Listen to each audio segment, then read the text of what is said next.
വെള്ളാറപ്പാടത്തമ്മ, തുമ്പോളി മാതാവ്, വിഴിഞ്ഞത്തമ്മ, അതുപോലെ തന്നെ വേളങ്കണ്ണി മാതാവ്, ഈ ഇന്ത്യയുടെ എല്ലാ അതിരുകളിലും ഈ വിശ്വാസ സമൂഹം മാതാവിൻ്റെ തിരുസ്വരൂപം സൃഷ്ടിച്ചിരിക്കുകയാണ്.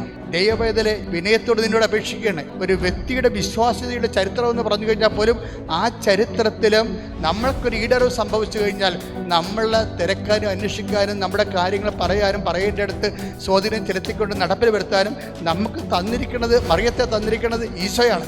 ഈശോ മറിയത്തെ തരുമ്പോൾ അവൻ നഗ്നനായിരുന്നു. ഈശോ നമ്മൾ മറിയത്തെ തരുമ്പോൾ അവൻ രക്തപങ്കിലായിരുന്നു. അവനൊരു വിറച്ചിയായിട്ട് വിറകെ തൂങ്ങുന്ന സമയത്ത് ഇല്ലാത്ത ശ്വാസം ഉണ്ടാക്കിയാണ് പറഞ്ഞത്, this is to behold your mother.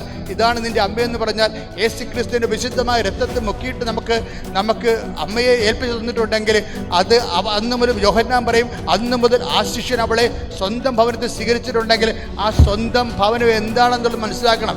ഇന്ന് വരെ മറിയത്തെ ദൈവമാതാവായിട്ട് നമ്മുടെ ഭവനത്തിൽ സ്വീകരിച്ചിട്ടുണ്ടെങ്കിൽ അതാണ് ദൈവത്തിൻ്റെ സ്വന്തം ഭവൻ. അതാണ് വിശുദ്ധ കത്തോലിക്കാ സഭ എന്ന് പറയുന്നത്.